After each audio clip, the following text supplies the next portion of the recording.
Many small businesses, their owners are unable to keep track of how their business is going, where the money is flowing in from, and where it is actually being spent. So what are the receipts, what are the expenses? Due to this, they are unable to manage their cash flows and they land up in trouble. Many a times it is difficult for them while filing the tax returns, while auditing their accounts, or whatever reasons. It could be at such a point that they may not be able to spend lakhs of rupees on the computers, the softwares, the people who are the accountants that will come to them daily and maintain their accounts. So what is the way out? So for this, in Commerce GYAN today, we are going to discuss a very simplistic approach to accounting, which is with the help of subsidiary books. And this is called as the cash book system, or cash book as a subsidiary book.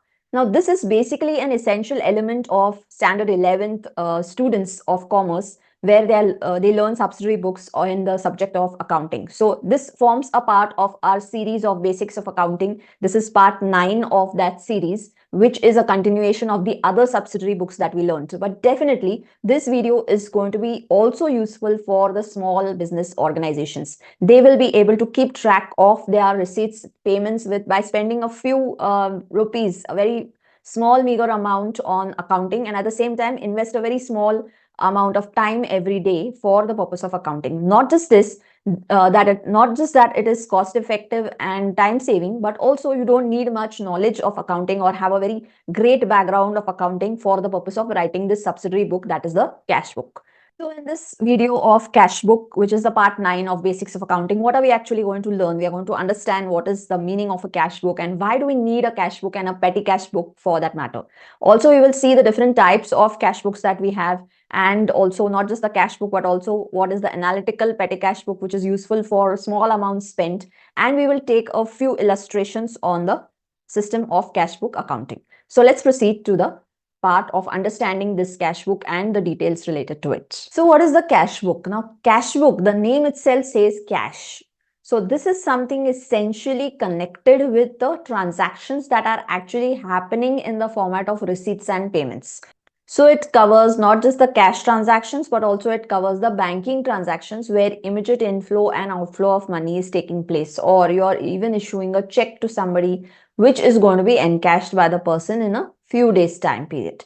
Basically, where you're actually getting money or you're giving money, the cash book will come into picture.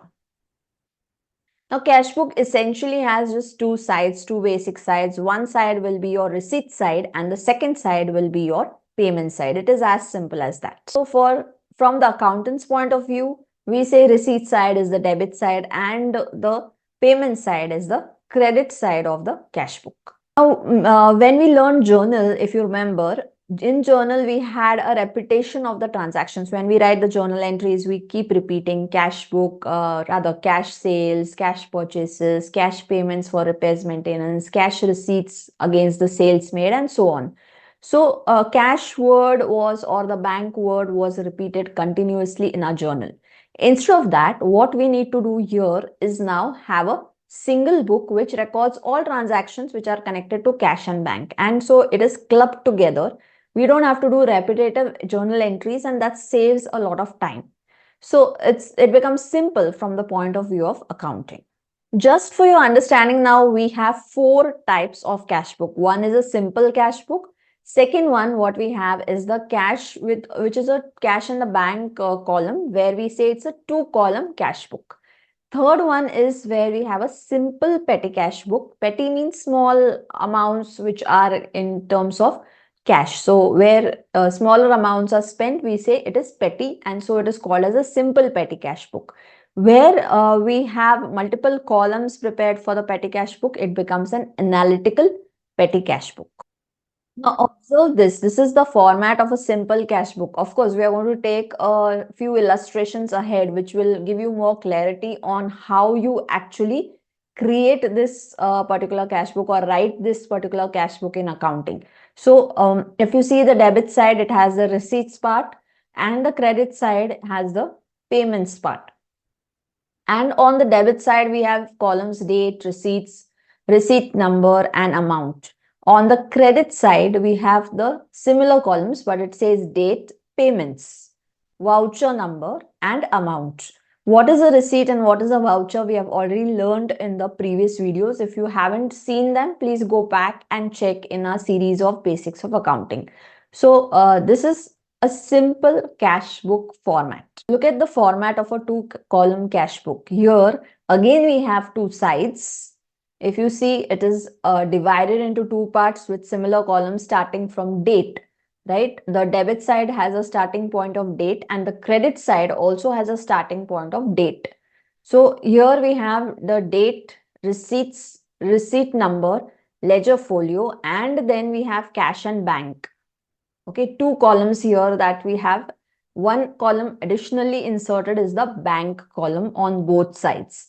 So payment side also you find cash and bank columns both exist in this particular case. Now comes the format of a simple petty cash book. There's no debit and credit if you can see here.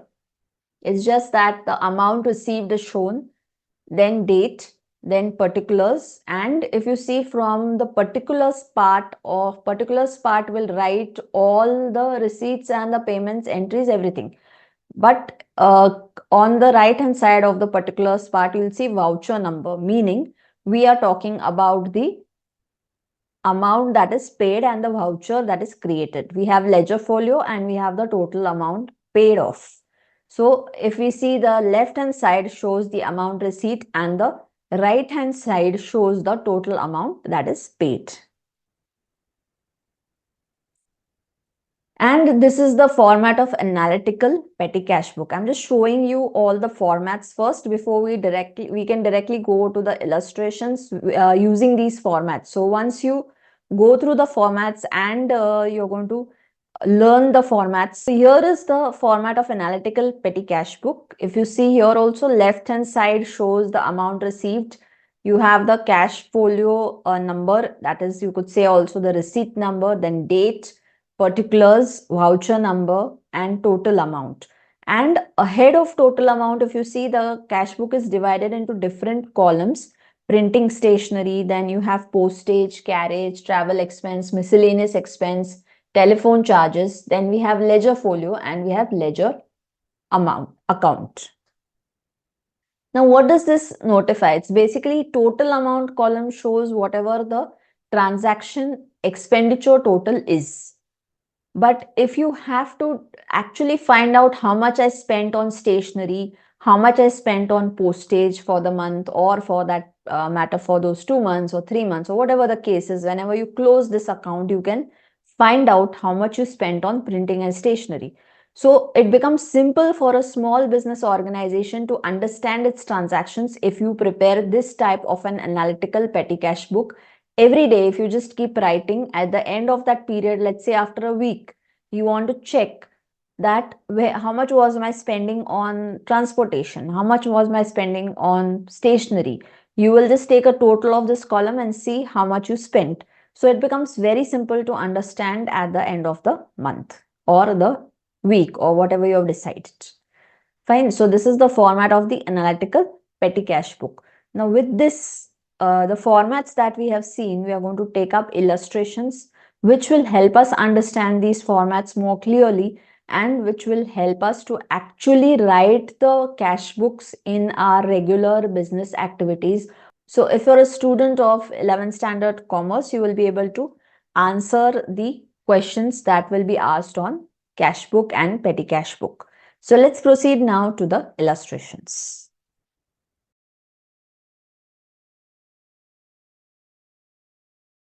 So let's proceed to the illustrations.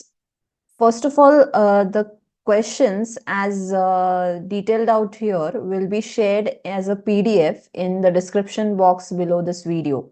So in case you want to download these illustrations, the questions basically, the ones for which I'm going to answer it in this video, you can download it from the description box. The link is given and you will get the PDF of this cash book illustrations.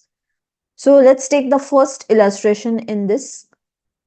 The illustration is asking us to prepare a simple cash book, if you can see here, in the books of ABC Enterprises, and they have given out some detailed transactions for the month of May 2023.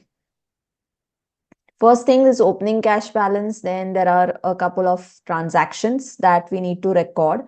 And what is the book that we need to record in? It is a simple cash book. So let's prepare the format. So here I have the format already prepared of the simple cash book, and here I'm going to write in the books of ABC Enterprises.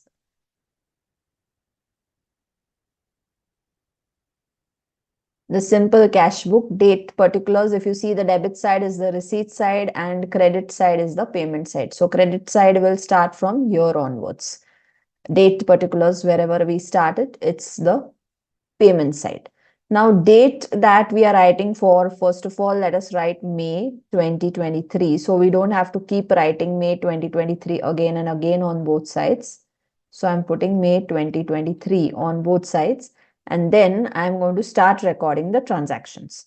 The first transaction says opening cash balance is 15,000. Now, whenever you have opening cash balance, cash is an asset. Assets have debit balance. That means whenever you have cash in hand, it's going to always be a debit. So remember this, whenever you're writing in the cash book, they say opening cash balance, it will always be a debit. So let's go to the debit side, the receipts part of it. 1st of May, to balance brought down. That's because we already have a cash balance of 15,000. So I'm going to write here to balance brought down. Whatever I write on the debit side, it will start with a to. What I write on the credit side, it will start with a by. Okay. So the first part of this question is done. Second part says cash sales 10,000. Now, when you write in the journal cash sales, how do you note it? You will say cash account debit to sales. That means cash is received, right? Whenever you sell, the cash is received. This is a very simplistic and understandable thing, that when you sell goods, you're going to receive cash. So where am I going to write this? It's going to be written on the debit side, the receipt side. So whenever your business sells goods or it's receiving money, it will go on the debit side of the cash book. So on 2nd of May, how did I receive this money? Now I'm going to write here to sales, right? To sales account. How much amount? 10,000. Now, whenever you make a transaction in the cash book, there are times when you need to write the narration. Here, I am not going to write the narration. In case there is a requirement, you will put it in bracket and write the narration being cash sales made, close the bracket. Okay. Just for your understanding, this illustration, we will write it being cash sales made.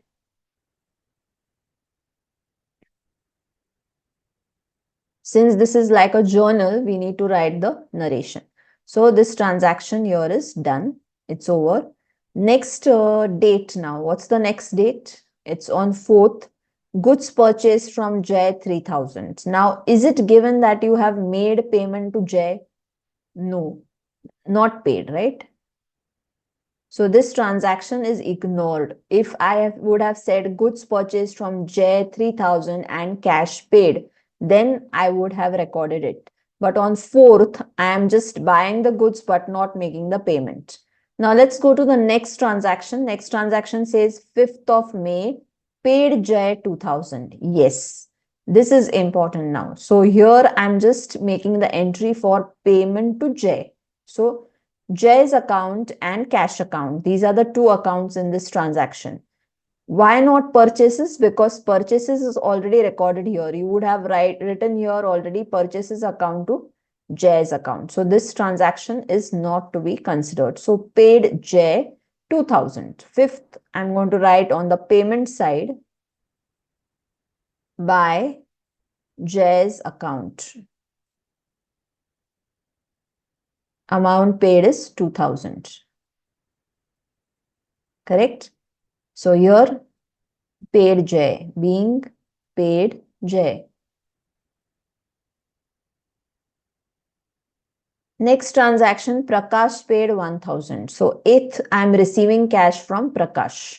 So 8th, I'm going to write here to Prakash.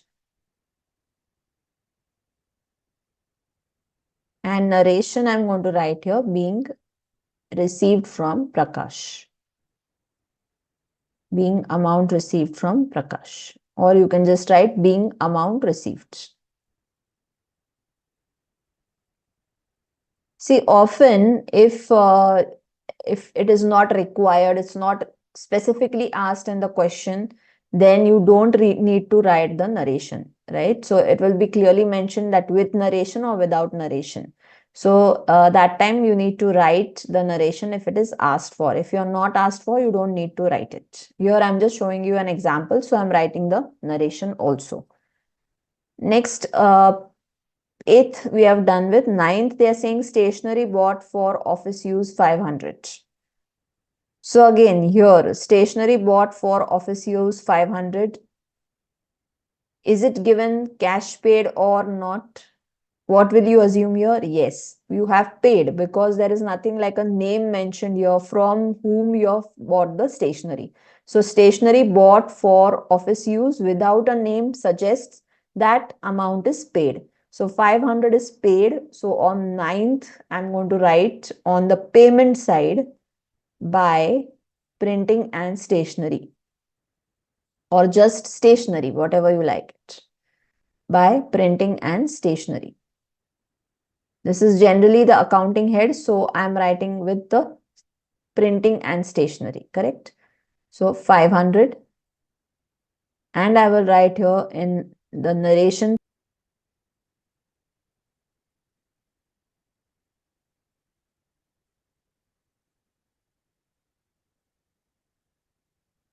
is done with. Next is on 12th, purchase printer 8,000. No name is given, so assumption is you paid 8,000. So payment entry 12th, I'm going to make for the printer. Now remember, since we are writing the journal, in the format of a cash book, you will also record the assets, purchases, and sold here.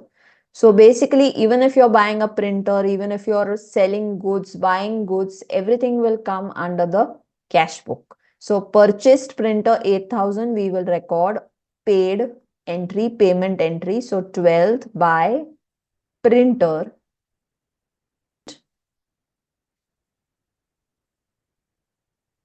And basically here again the narration says being purchased printer or being bought printer, right? So this is done. 12th we have finished, and the last one, 18th, they are saying friend Mr. Mandar gave loan for our business 10,000 in cash. So ABC received a loan from Mandar. Receipt. What receipt is it? Loan from Mandar and 10,000. Okay, so 18th we are going to write here to loan from Mandar.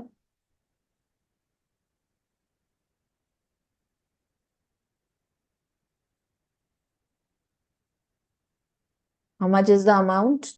Loan from Mandar 10,000. Being received for business purpose. Received loan for business purpose.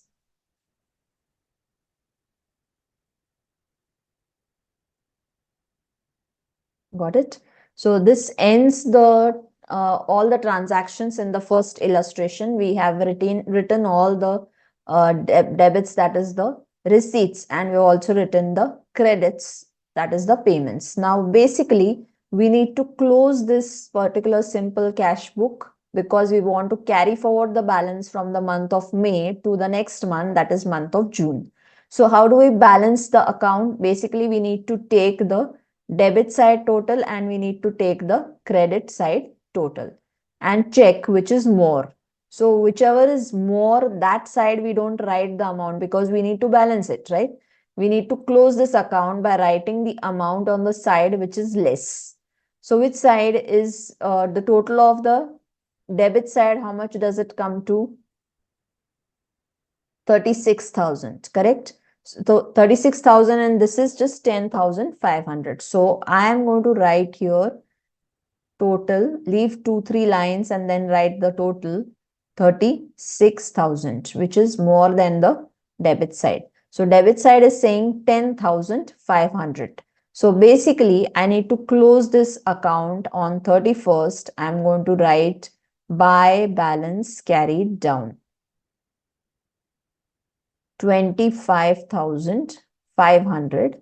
So when I take the total, it will match and it will become 36,000.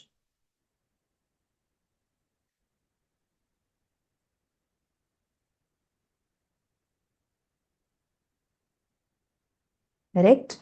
Now this balance, it's not the end. I need to bring it down on the next month beginning.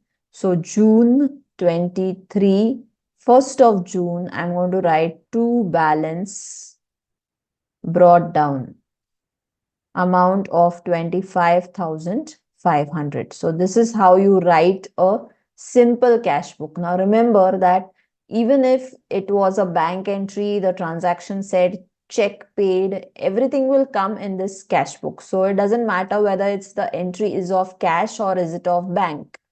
But what happens in this simple cash book? There is a confusion if a person wants to know how much was paid in the method of by way of cash and how much was paid by bank. So in a simple cash book, it will not be understood because all the transactions you're going to write in the same column, same amount, same column of receipt and same column of payments. So there is no distinction between the cash and the bank, right? So that's the reason in the simple cash book, it's not easy to identify and check how much you paid in cash and how much you paid by bank. That's the reason we need the next type of cash book, which we call as the two-column cash book, which is having the cash and the bank columns both. So let's proceed and see how we write the two-column cash book with the bank column, and that we'll study with the help of a illustration. Okay, so let's proceed. I'm going to talk about illustration 2, and here in this illustration we have been given certain details of transactions for the month of June 2023 for Ajit and company, and we are asked to prepare the two-column cash book. So just in case, you can imagine your own business also. If you're watching this video as a businessman, then whenever your transactions are happening, how would you record them? So this is like a list of transactions that can happen in your business, and how would you note it down in a cash book? This is what you can observe from this particular illustration. So what is happening here is on 1st of June, there is some opening balance, and then there are some transactions that are happening after the 3rd, 4th, 8th, 10th, and so on of this month. So first of all, in the format, see the two-column cash book format is already prepared here. In the books of Ajit and company, I'm going to write the two-column cash book.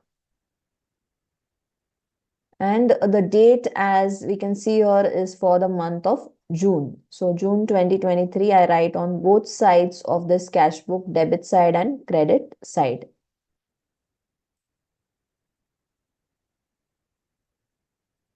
First of June, we have opening balances, two opening balance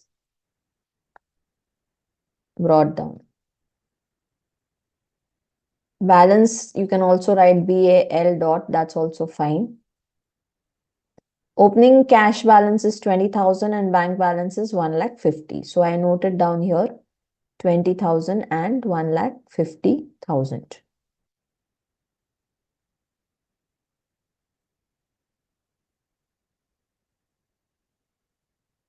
All right. Next transaction on 3rd, we find goods sold to Aman and company and he paid by check. Check was deposited on same date. So 20,000 we have received against the sales made to Aman. But we don't need to write Aman and company because it is just a transaction of bank because the check is received and deposited. So receipt of what is happening? Receipt against sales on 3rd to sales account, and we are depositing the check in the bank. So 20,000 directly we write in the bank column. Just in case you have check number and all, you can put it in the narration. Here I'm going to just write being sold goods to Aman and Company. Sold goods to Aman and Company.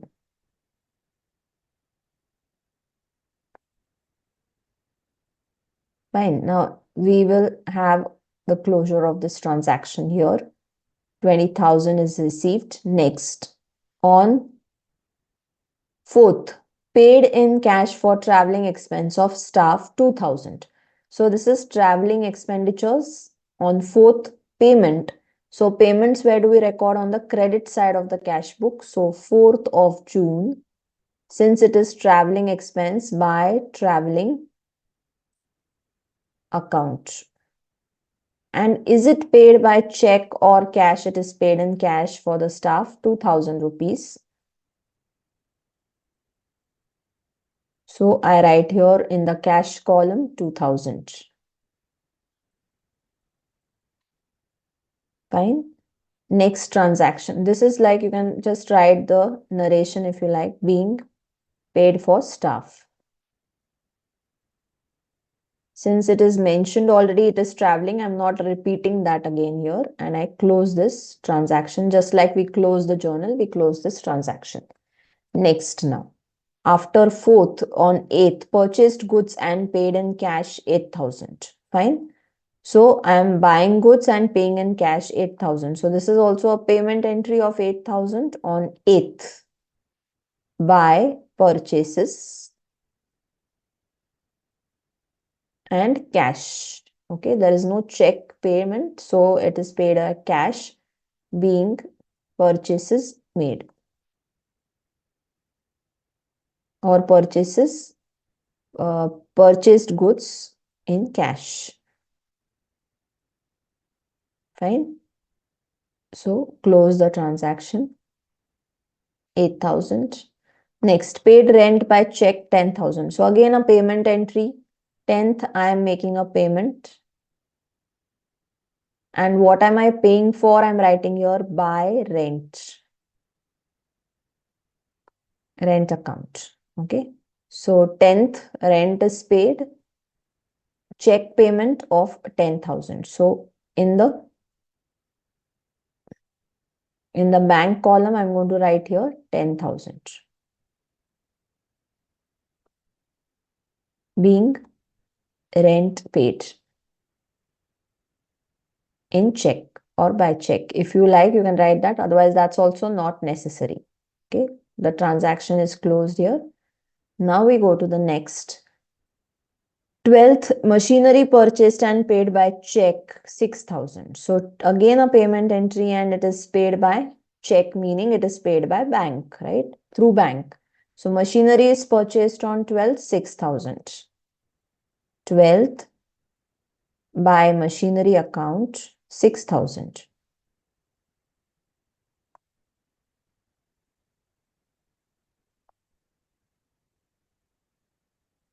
Being machinery purchased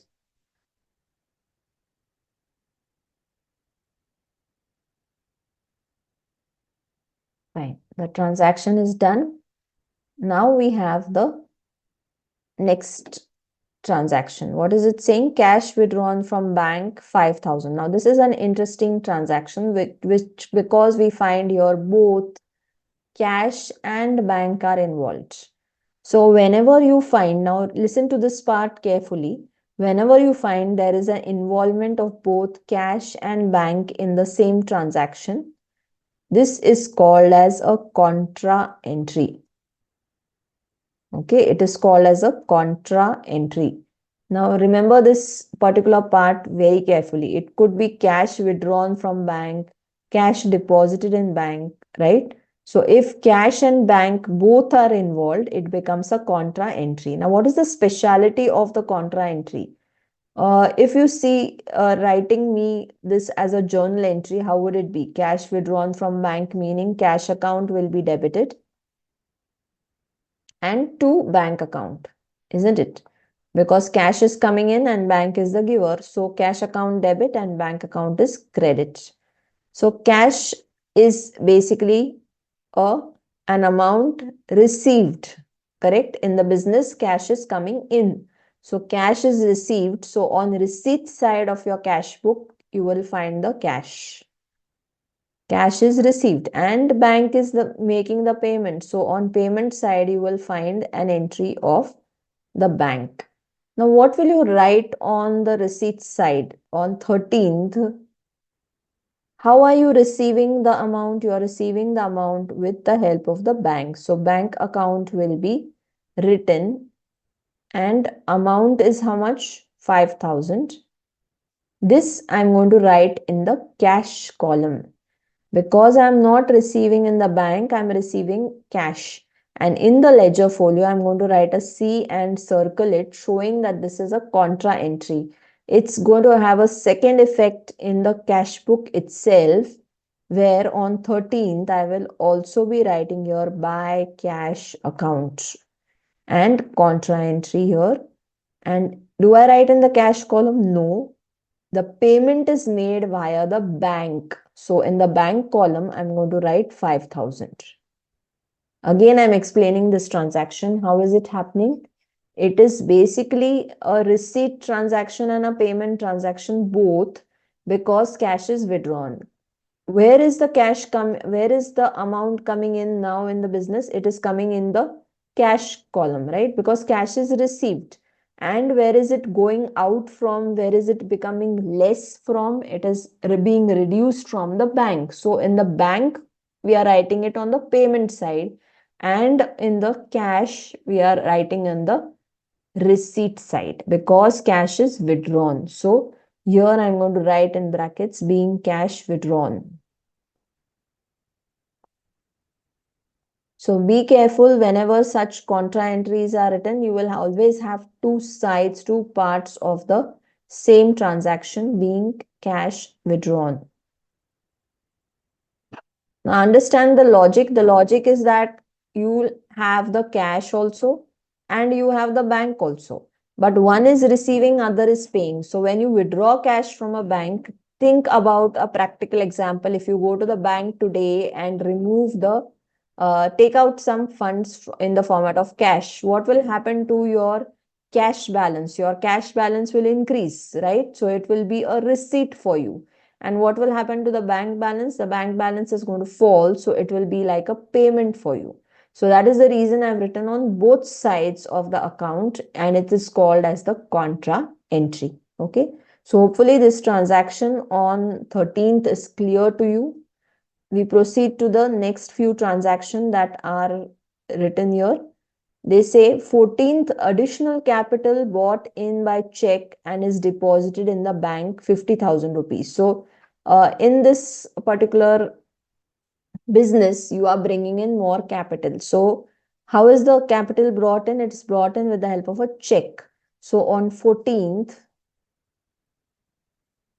what is the amount brought in as capital? So to capital account 50,000, and the amount is brought in the format of a check. So check is deposited, we assume, and we are putting it on the bank column. Okay, check deposited in bank 50,000. And I write here being additional capital bought. Or I can just write here being additional capital. So I know that it is brought in by check. Next now. Cash purchases made at trade discount 10% from Pradeep. So cash purchases is made at 10% trade discount from Pradeep. So basically, what am I doing here? I am bringing in some goods and I am paying cash. But am I paying cash of 2,000? The answer is no, because I am receiving a discount. And this is a trade discount, so it is not disclosed separately. So I have here 18,000, which is going to be paid to Pradeep directly for purchases. So purchases and cash is the two parts of the transaction, purchases and cash. No discount is recorded separately here, because trade discount is not recorded separately. So only thing I do is from 20,000, I reduce the trade discount and then I get 18,000 here. So 18,000 entry I make as a payment entry on 18th by purchases. 18,000. How are you making the payment? You are making the payment in cash.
Next transaction that is happening on 18th is received cash from Preeti 40,000. Okay.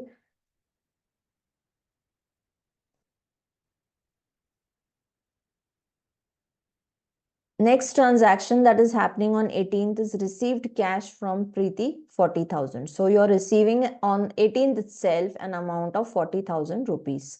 So on 18th, I'm going to write here to Preeti's account. Preeti's account 40,000 and cash is received. So in cash column, I write here 40,000.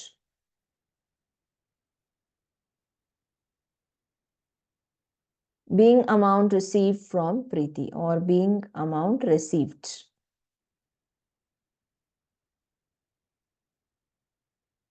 Being amount received. All right. So 18th, the transaction is done with. Next is paid life insurance by check 2000. Now, if you remember anything which is in the format of personal expense, life insurance of proprietor is a personal expense. So personal expenses are always recorded as drawings, right? So withdrawal of capital, that is drawings. Now payment entry 27th, okay? So 27th by drawings. And how are you going to make the payment? Life insurance is paid by check, right? 2000 rupees in bank column. And brackets you can write by life insurance paid.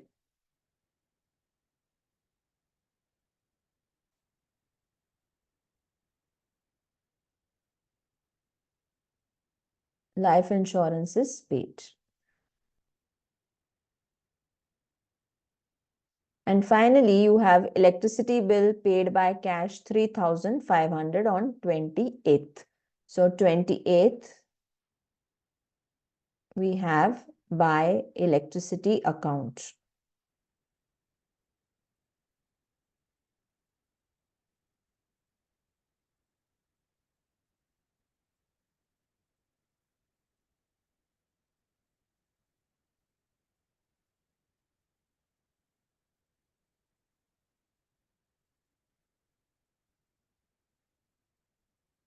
$3,500 in cash.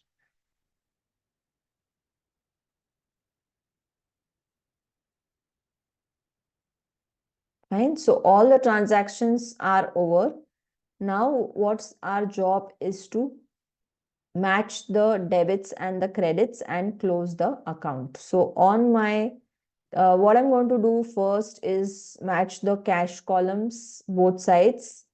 Check how much is the balance of debit balance, if you see, is 65,000, and what is your credit balance or the payments that you have made in the month? 31,500. So you have 31,500 as payments made and you have 65,000 here. So which side is more? The side of your debit or the receipt side is more. By what amount is it more? How will I balance this? I will have to write on the payment side on which date? Since it is June, I'm going to write it on 30th of June by balance carried down. And what will be the balance that I'm going to carry down?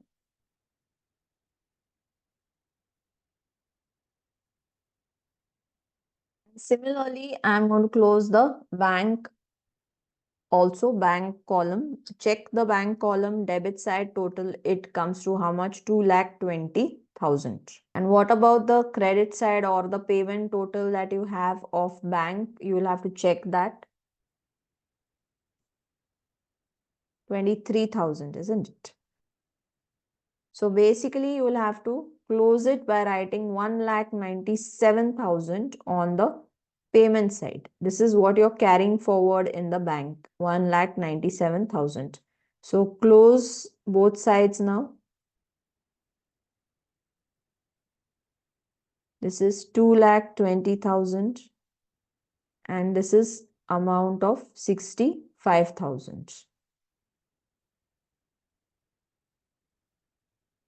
Similarly, here also I'm going to take the total. Now that doesn't end the matter. What you have to supposed to do is same columns I'm going to carry forward on July 23, 1st of July to balance brought down. And amount of balance brought down here is 33,500 and here is 1,97,000. Now similarly for the month of July, whatever receipts are there, you will write on this side. Whatever payments are there, you're going to write on the payment side. And then again, end of July, you will close it and find out the balance. So this is how you will keep continuously writing your cash book. Now, it's not necessary that the cash book is balanced at the end of the month. You can do it daily also. If you find that you have a lot of cash and bank transactions happening on the day, you can do it on daily basis to find out the payments that you have made and the receipts that you had in that particular time period. So some people do it on daily basis. By the day end, they tally the cash that you have in your books of accounts and actually in hand how much cash do you have. Does it tally? If not, then you have made some mistake either in writing your cash book or there could be someone who has taken away the cash without your notice, right? So this is how the two column cash book is written with cash and bank columns. Only thing that you are doing against the simple cash book is that we are segregating the transactions on the basis of cash and the bank transaction. Instead of writing it together in one column, we are writing it separately. All right. So hope this is understood. Now with this same type, we are going to take another illustration of a two-column cash book. Only thing here, the bank balance that you are given is of an overdraft, right? So third illustration, we will go to. Okay, so we have reached illustration 3 now. In illustration 3, what are they asking us is they are asking us to write in the books of Vishal Enterprises and prepare two-column cash book. So two-column cash book meaning we will have the cash and the bank columns both, and we're supposed to write it for the month of July 2023. All right. So the same format of the previous cash book we are going to use, but if you see, the first transaction or the first date of July shows a cash balance of 50,000. This is absolutely fine. But if you see here, the wording states it's a bank overdraft. Now, what is this concept of bank overdraft? Before we really begin with the actual example or this particular cash book, let us understand what is this concept of bank overdraft. Now, when I say bank overdraft, it means that your bank will allow a certain limit. It's like a short-term loan. Basically, you can just note this down. It's like a short-term loan. And if you're speaking about, let's say, suppose you have a current account. In a current account, your balance is 50,000 rupees. In the ordinary case, max to max, how much of a check or an amount transfer can you make from this 50,000? It's actually going to be maximum 50,000 that you can transfer. Now, when we need a short-term loan, we need something over and above 50,000. That time, I will request the bank to give me what is called as a bank overdraft. Fine. So, if suppose I have to make a payment, the payment to be made is 1,50,000 and I have a balance of just 50,000. In that case, I'm falling short of rupees 1 lakh. So what do? I request the bank in the beginning of a time period, let's say at the starting of the year, and tell them that in general, my account will require a short-term loan, extra payments that I have to make from my account of a maximum limit of, let's say, 3 lakh rupees. So I have taken a bank overdraft. This is the maximum loan that I can take, the short-term loan that I can take, or the bank overdraft that I can take is 3 lakhs. Now, when I make a payment of 1,50,000 through the same account, this current account, what will happen? This is going to be a debit balance because debit balance in my accounts, okay? In my account, it will be a debit balance because bank has the money with it. Bank has to make the payment on behalf of me up to an amount limit of 50,000. So it will have a debit balance. Now, when I have an overdraft, let's say I clear this check of 1,50,000 from this account of 50,000. What will happen? Do I have to make a payment to the bank or the bank has to make a payment to me? See this now. The bank balance is 50,000. From this, I made a payment. Payment made to the creditor or whoever by me is 1,50,000. So when I make a 1,50,000 payment, automatically this 50,000 is washed out, which was my own funds. Now, what remains in hand is a balance of 1 lakh rupees, which is in a negative, which I need to pay the bank. This I need to pay the bank. And this is exactly the amount of overdraft. Amount of overdraft, OD as we call it, it is the amount of overdraft. So basically, a bank balance in general has a debit balance and a bank overdraft will have a credit balance. So this is what is our area of interest. Main area of interest is that a bank overdraft is a loan, a short-term loan, and so it will have a credit balance. So remember this when I'm doing the cash book or writing in the cash book. I will not write the bank overdraft on the debit side, but I'm going to write the bank overdraft on the credit side.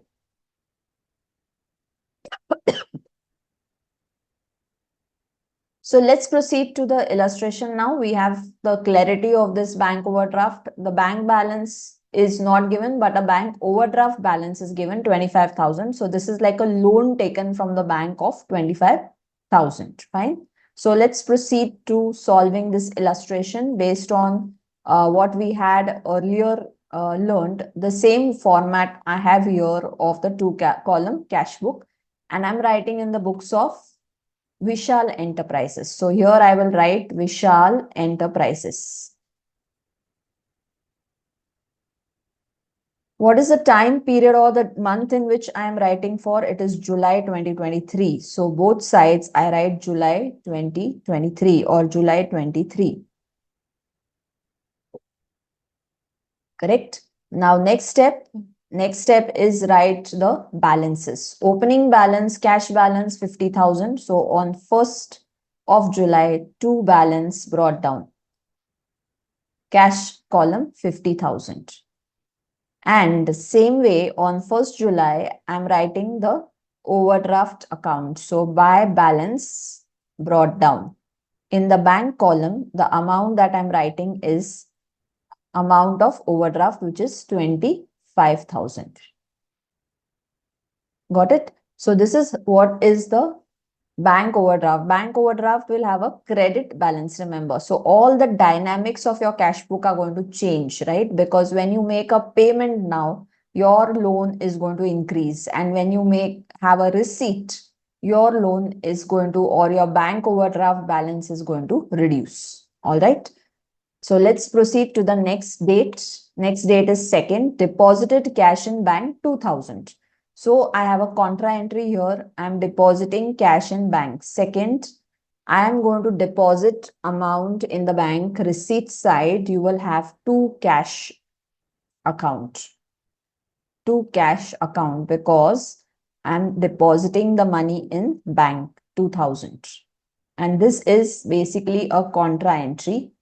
And cash is going out from the business. So it is going to have a credit on 2nd by bank account 2,000.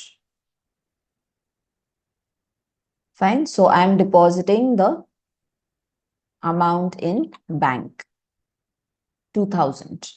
Next, received rupees 10,000 from Vaibhav, half amount in check, which is deposited immediately, and half amount in cash.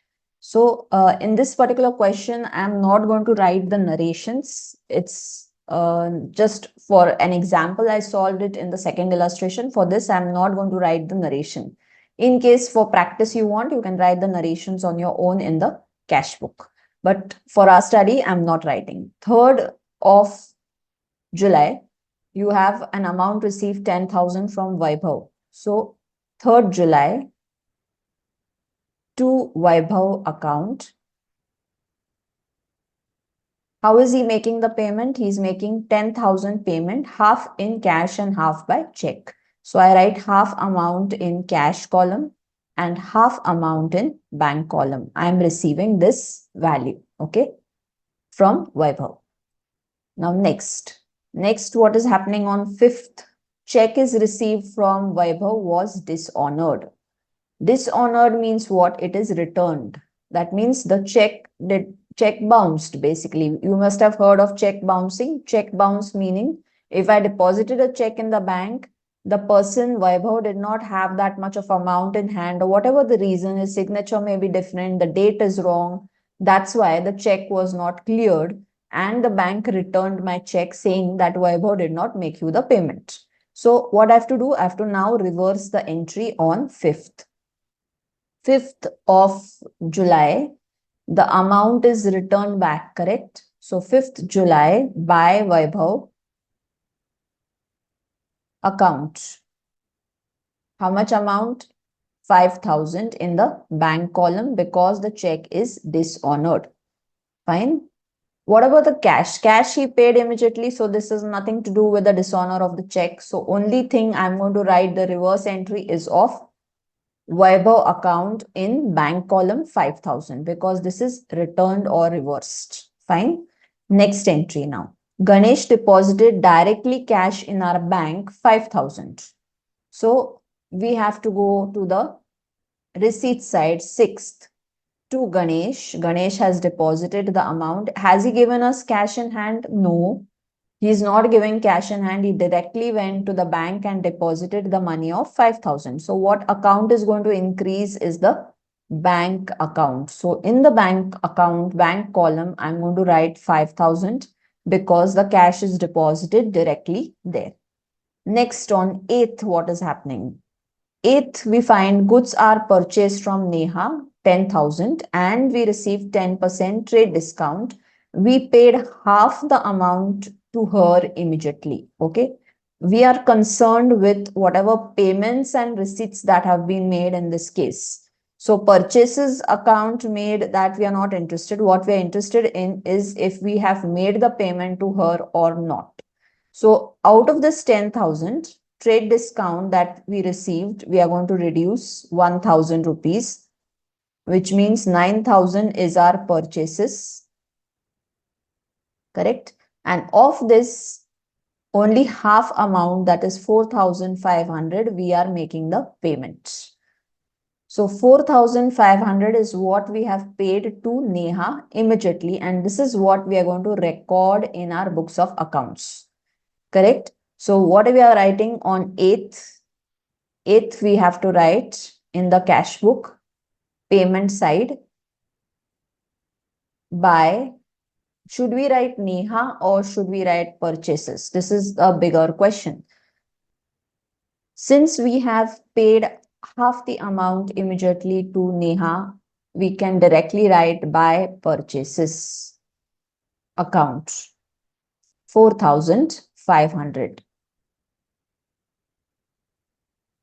Some may say that we will make two entries. One entry we will say Neha's account is credited. So purchase account 9,000 to Neha's account 9,000, and then I will write in the cash book by Neha's account 4,500. Well, that is also not completely wrong, but since you have made the payment immediately, it's not later. That's the reason I've recorded it as purchases immediately 4,500. Okay.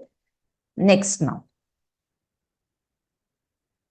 Paid for salary by check 5,000. So payment is made again on 10th of salary. So by salary payments, I'm recording on the payment side. It's as simple as that. Am I making the salary by check or am I making the salary by cash? It's paid by check. So 5,000 I write in the bank column of my cash book. Fine. Next. Paid for repairs in cash 2,000. So 19th.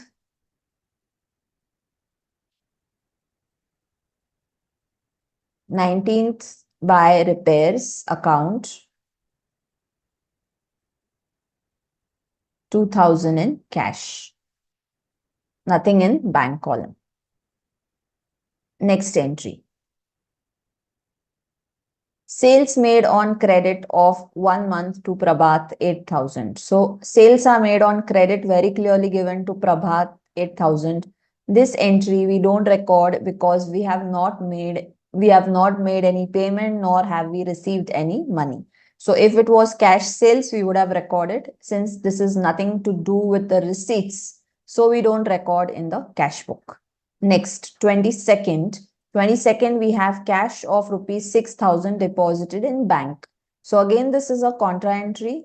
22nd, we are depositing money in the bank. So to cash account, contra entry in the bank, how much amount? 6,000. And cash is going out. So it's a payment in the format of cash by bank account. Where are we making the payment? To bank. This is a contra entry, C here, and 6,000 in the cash column. Fine. Next now, received cash from Mannut 20,000. On 28th, we are receiving cash from Mannut. So to Mannut account, cash is received 20,000. Nothing in the bank column. So now what they're saying is on 31st, cash in excess of 5,000 deposited in bank. So what is the minimum balance that we have to keep of cash is 5,000, and rest of the cash we need to deposit. So let's see first of all how much is the cash available on our receipt side.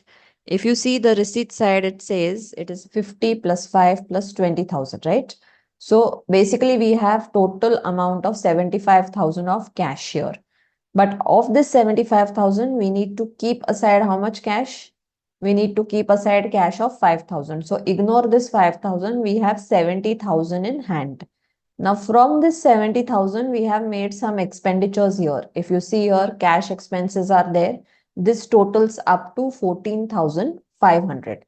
So from 70,000, I need to reduce this 14,500, and that remainder amount is 55,500, which is extra cash in hand, and this I need to deposit in the bank.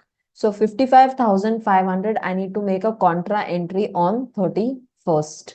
I'm depositing cash. So same way, I will make the contra entry as I've made earlier of cash deposit. And this amount of 55,500, I'm going to write in the bank because it is deposited in the bank. Same way, I'm going to make a contra entry here. By bank account, I am depositing 55,500. This is as good as cash being taken out. It is paid into the bank. Fine. So this is the end of, you can say, the transactions. Now comes the area of basically understanding the balancing of this particular account. So on 31st, I need to check which side of cash is more. If you see the debit side of cash or the receipt side of cash, it is 75,000. And on the credit side or the payment side, you will find that it is totaling up to 70,000. So obviously, the balance has to be written here on 31st by balance carried down. And this carried down balance is 5,000. Now, we need to close this particular cash part. Okay, so it comes to 75,000 on both sides.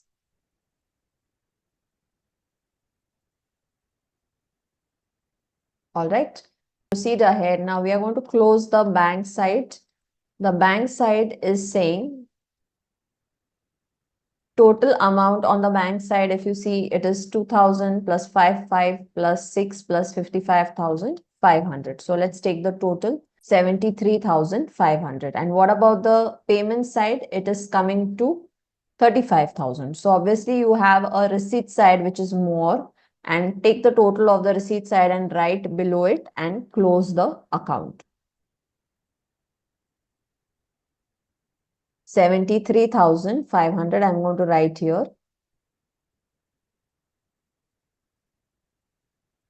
And balance carried down, I'm going to reduce this 25,000, reduce 5,000, and again reduce 5,000. So that comes to 38,500, which will be the bank balance that is carried down. Take the total of both sides, and I'm closing the bank column of cash book, 73,500. Next, now this balance I'm going to bring down. Which month is this? This is month of July. So on 1st of August, I'm going to write August 2023. And on 1st of August, I'm going to bring down this balance to balance brought down. And amount here will be 5,000 in the cash column. And bank, I'm going to have 38,500. So in this case, now the overdraft is done. It is now a normal bank balance. If you can see, we had a loan earlier of 25,000 as an overdraft, which slowly reduced. And now we have, in fact, an extra surplus balance in the bank of 38,500. That's why it has come on the debit side of this two-column cash book. So hope this method of solving the question with overdraft facility or overdraft in the bank is clear to you. So let's proceed now to understanding of the petty cash book, how to do it.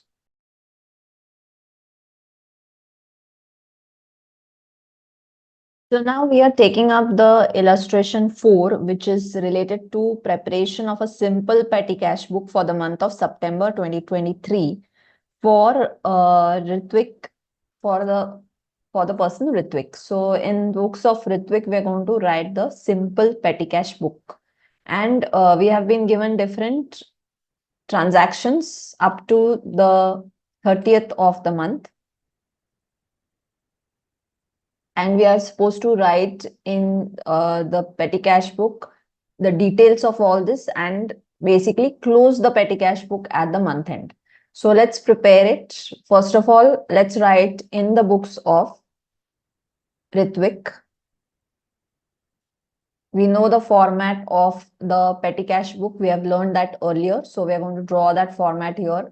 Receipt amount on the left hand side, and from the voucher number and amount here, we are going to put the amounts of the payment part. Okay.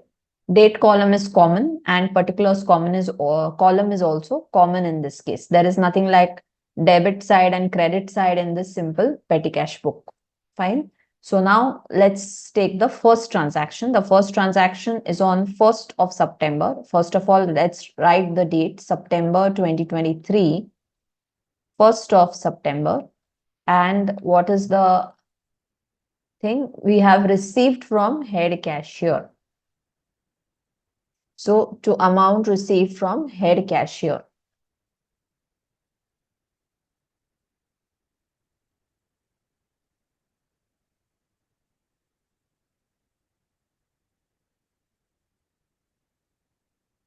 And the amount is received. So we are going to write on the receipt side 1000. 1000 is received. So we are writing on the received side or amount received part, amount received from head cashier. Some may also write here as cash account, right? Because it is from one account of cash to another account of cash. Anyway, so this is first thing. The second transaction is paid for mobile recharge 500. So I'm going to write your second by mobile account or telephone expenses. You can say telephone expenses account. Amount that has been paid is 500.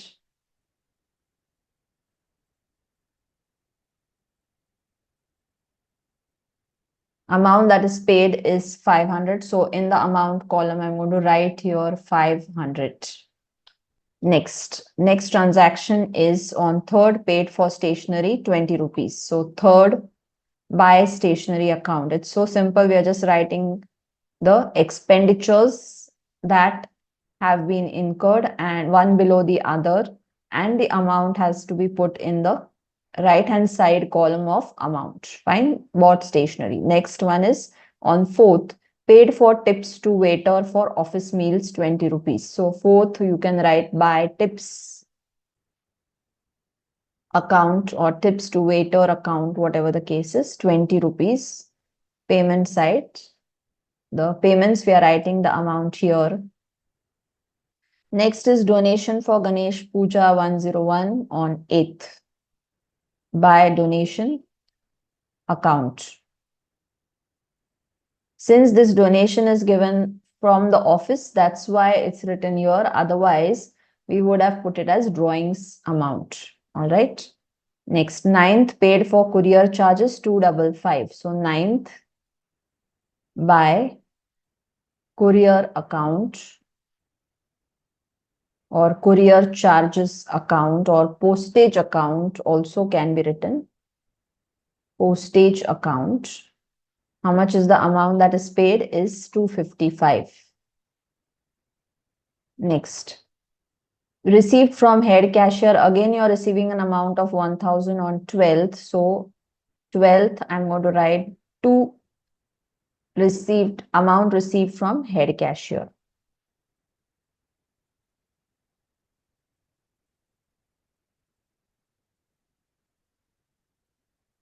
Or in other words, it is from the cash account, the other cash account, 1000 you are receiving again from the head cashier. All right. So that's the part. Next transaction on 18th, you're purchasing stamp paper for agreement 500 rupees. So 18th, you're writing it as office expenses by office expenses 500. Next is paid for parking charges 50 rupees. So on 20th, by parking charges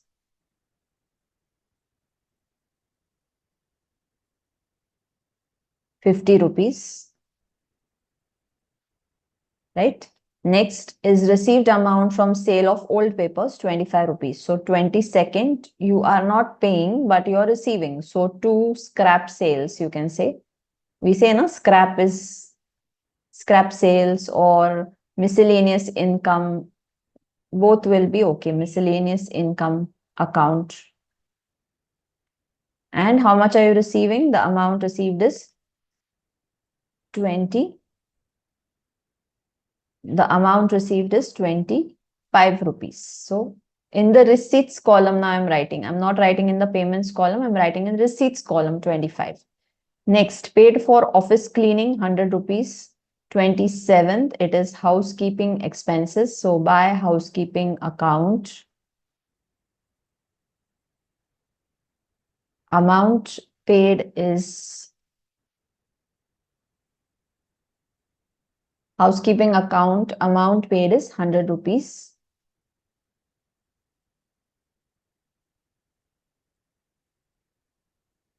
Next is paid for transport of material 250. So carriage outward or inward, you can say it's basically transporting some material. So you can write transport account or carriage account, whatever the case is. 30th, I'm writing it as by carriage account. Amount that you're paying is 250. All right. So this is how you write in the petty cash book. Now the next part is balancing of this petty cash book. First, let us identify the receipts. How much are the receipts in the entire time period? If you see here, 1000 plus 1000 plus 25. So 2025 is your receipts part. Now let's see how much is the payment. So add up all the payments that you have made in that particular time period. If you see, payments are coming to 1796, and the differential amount, I'm going to write it as by balance carried down. By balance carried down. And on which date? It's basically September. So 30th September only I will have to write the balance. So balance is 229 rupees. Now, this amount closes the petty cash book, the simple petty cash book, with 2025 as the total.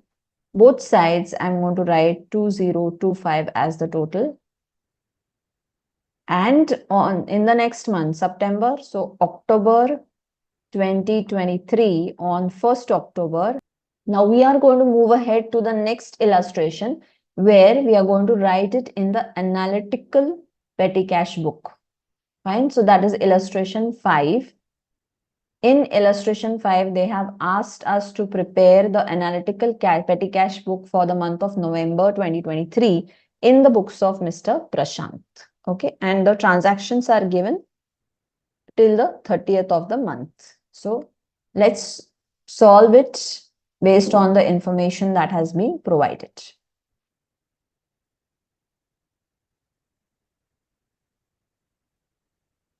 So as we know, we have the format, a typical format of the analytical petty cash book. See here, you can see very clearly that you have a bifurcation of the various amounts. If you see here, you have printing stationery, postage, carriage, travel, telephone, miscellaneous. And sometimes as per your business needs, you can have different columns. So suppose you are running a different type of business, you will have different columns here. You don't need the same columns. Whatever regular expenditures that you have in your case, you will need here. Suppose you are running a consultancy firm, you will have printing and stationery, you may have postage, you may not have carriage, but you may have entertainment expenses. So you're paying for lunch and snacks of the people who are visiting your office. You may have housekeeping charges which are paid frequently. So depending on your business activity, you will have the different columns of the analytical petty cash book. However, for study purpose, we have prepared these columns which are generally used in an analytical petty cash book. Now, miscellaneous expense column will be again the column which does not have any of these 5 of them. That means apart from these 5 columns of expenses, if you have any other expense, it will be written in the miscellaneous expense column. Okay. Ledger folio, ledger accounts, this does not have relevance when we are preparing it in the theoretical part, but in practical examples, you will have this balance carried to the ledger folio. So ledger page number will be written over here. Amount received, wherever you, just like a simple cash book, wherever the amount is received, it is written on the left hand side. And if at all your amount is paid, you will write the voucher number and the total amount here. And against that, why are you making a payment? Is it for stationery? Yes. Then write in the stationery column. If you're making a payment for traveling, write in the traveling column and so on. Okay. So let's start preparing it based on the information given in the books of Mr. Prashant. We have to write this particular analytical petty cash book for the month of November 2023. On 1st of November, you have been given, I think, amount is received from head cashier. On 1st November, you're receiving some amount. So to received from head cashier, you can write.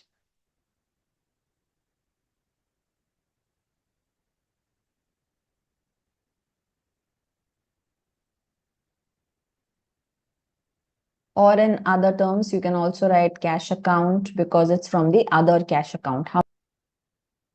So I write on the receipt side, received side amount 2000 on 1st. Next now.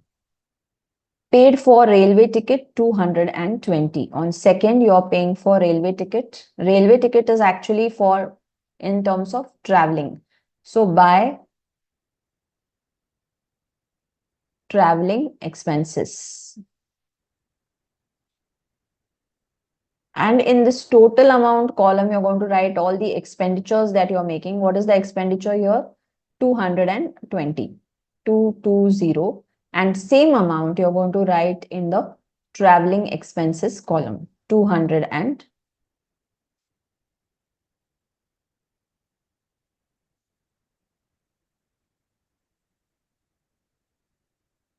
220 rupees. Okay. Next amount that you write is speed post charges paid 320 on 4th. Okay. 4th is by speed post. You could write here because this is just a description that we are writing. We don't need this as an account. Total amount that you're paying for speed post is 320. Printing stationery, no. Postage, yes, 320. Nothing in the other columns. Next date. Next date, you're paying for files purchased 100 rupees.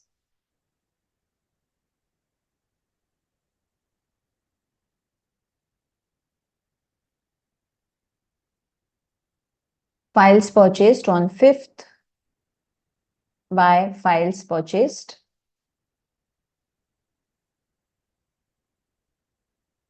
Amount is 100.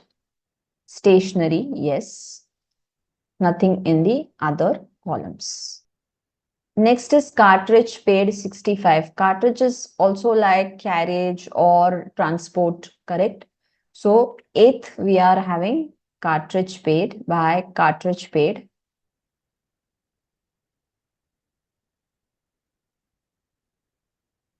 Yes, 65. Nothing in the other columns. Next is paid for mobile recharge 150 rupees. On 10th, you are paying for mobile recharge. So by mobile recharge,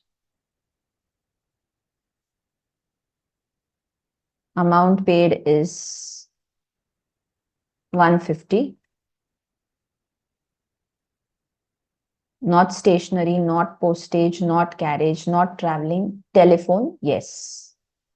Miscellaneous, nothing. All right. Next one now.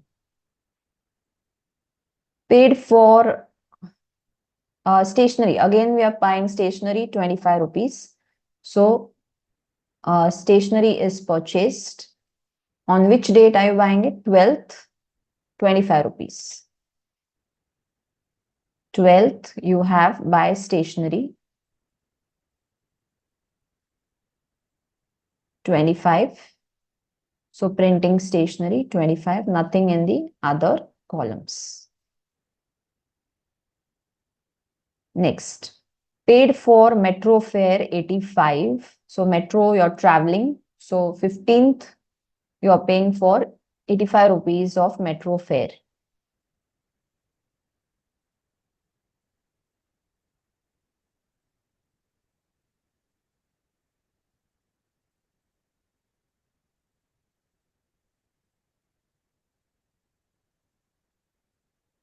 Nothing in other columns except for traveling.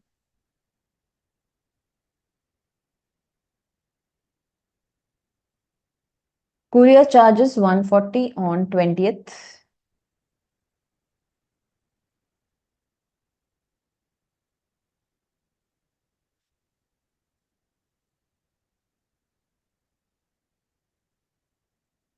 Postage. 22nd, you have loading and unloading by loading and unloading.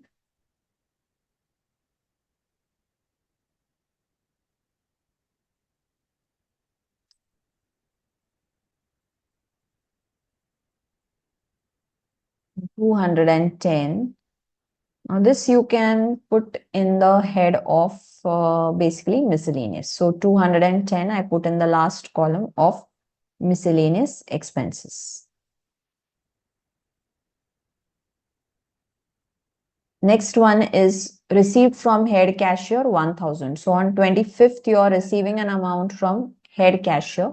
So 25th to amount received from head cashier.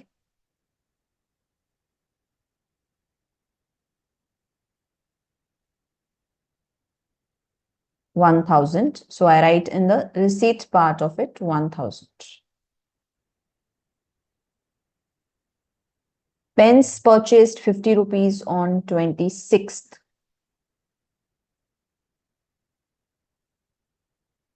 By pens purchased.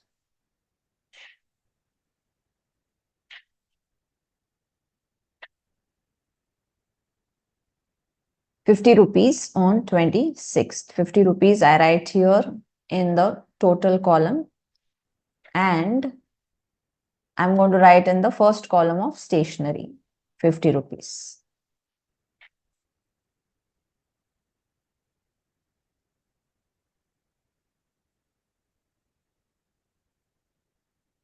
Next amount is office chairs repaired, paid for 120.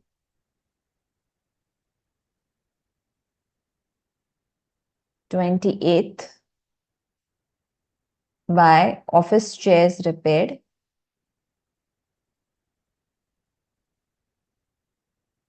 $120. And repairs maintenance, do I have the column? There is no repairs maintenance, so I put it in the miscellaneous column here, 120. Right? Nothing in the other columns.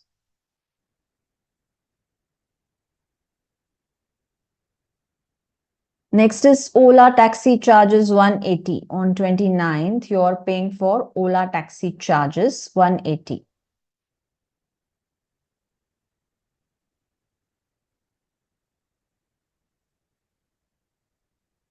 $180, and obviously this will be the traveling expenditures. Traveling expenses 180.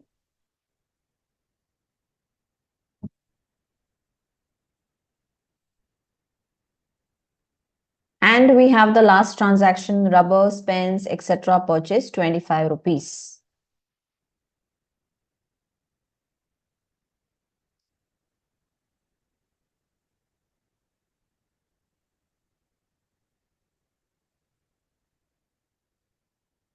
Stationery, so stationery column 25, nothing in the other columns. Now next step is we need to balance this particular petty cash book. Now, next step is you need to balance this particular petty cash book. How do you balance this petty cash book? First of all, you have to take the total of all the expense columns. Each and every expense column, you're going to write here total expenses.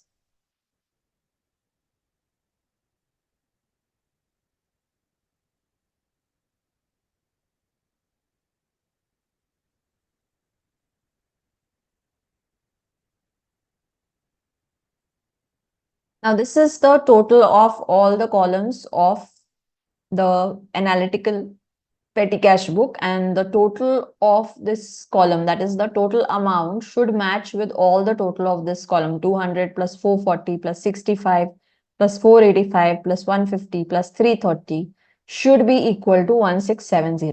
Then only you have done it correct, otherwise you have made some mistake in writing the expense part. So as is quite correct, as is correct, so now we proceed ahead. Now we need to understand the receipt side. Receipt side, we have two entries. One is 2000 and another is 1000. So total of our receipts part is just 3000 rupees, and this is our payment. So which side is more? Obviously the receipt side is more, 3000. So we have a balance to be carried down on the 30th. So 30th of this month, we write by balance carried down. Amount of the balance carried down will be 3000 minus 1670, which is 1330. Nothing you have to write in the other columns. All right. Now we balance these two sides. We take the total, and the total will be 3000. So that will be our receipts part and our payment side. Both we take the total 3000 and 3000.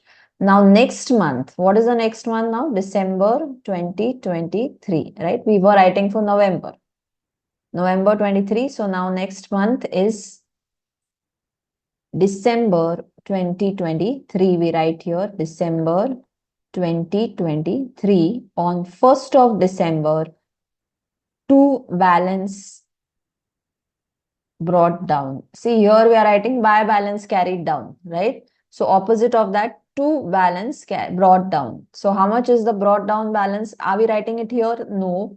This is our expense side. We have to write it on the receipt side, because we have the balance of amount extra in hand. So 1330 will be written on the receipts part, 1330.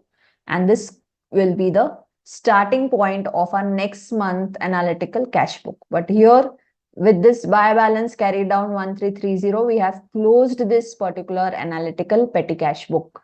So hopefully with these 5 illustrations, I think the way in which the cash books are to be prepared will be quite clear. It's not a very difficult topic, because you have to just write the receipts and the payments part, right?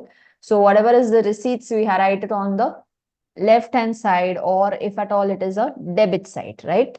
And in some of the cash books, we have debit and credit part. In the petty cash book, we don't have the debit and credit part, but we have the receipt part on the left side and the payments part on the right hand side. So that is the only difference. Otherwise, it's quite simple to prepare the cash books. So with these illustrations that we have taken up on the different types of cash book, hopefully cash book concept is clear to you, and that you'll be able to write your own cash book based on the transactions that happen in your business. So just in case you have any queries, any questions, or you want a specific video on a specific topic related to commerce, you can just write in the comment section of this video. Also, such type of videos will be coming up on Commerce GYAN ahead also. So stay subscribed, and if you like this video, just press the like button and share this with your friends, colleagues, and people you know, so that they also get updated on different types. They also get updated knowledge about commerce. Thank you.